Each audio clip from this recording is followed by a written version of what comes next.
Yeastar P-Series Software Edition now supports the disaster recovery feature, enabling the system to have a redundancy server in a remote network, achieving a validated standard high availability.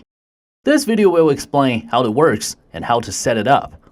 Yeastar has established an SD-WAN service globally for disaster recovery, so you can connect your working server and backup server using the SD-WAN service from Yeastar without opening any port or having a static public IP address set up for any of your networks.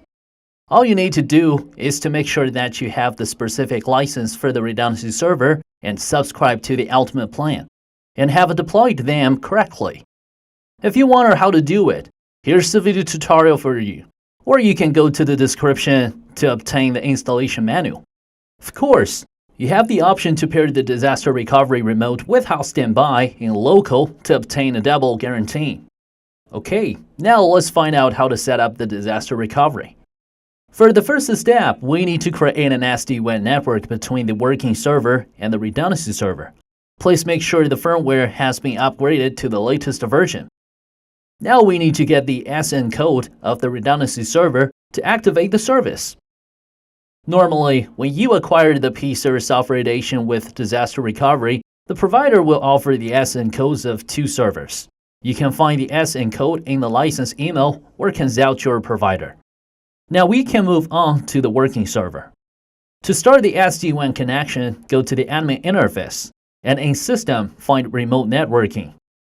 Then we click on Create Network, name it, and then click on Confirm.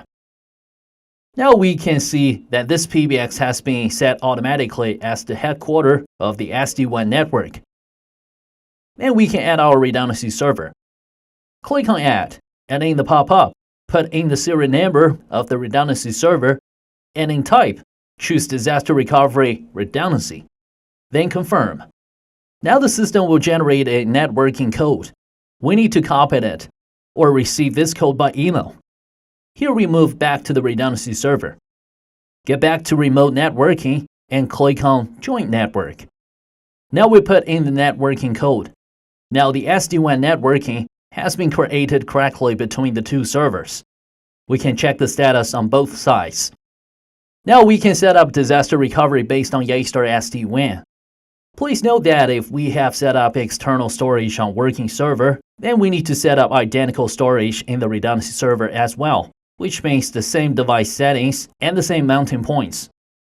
We need to set LAN as the default network interface and static IP address in network mode settings.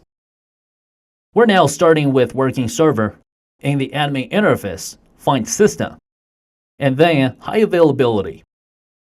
We click on the Disaster Recovery tab, turn on the switch, then select Yeastar SD-WAN. Here we have a VPN option. So, if a VPN network from the customer is available, we can use the existing VPN instead of SD-WAN as well. In advance, we can choose working server and then the name of the working server and the redundancy server. Click on Save, then reboot the PBX. Now we go to the redundancy server and find the Disaster Recovery tab, turn on the switch, then select Yeastar SD-WAN, and in server mode, choose redundancy server. Then the name of the working server and the redundancy server. Click on Save and reboot it. Now the disaster recovery is successfully set up. We can go to the status to double check. To ensure that if a takeover occurs, the Linkus UC client can run without problem, please register all Linkus UC clients through FQDN. So that was how we set up disaster recovery with your P-Series Software Edition. Hope you guys like it.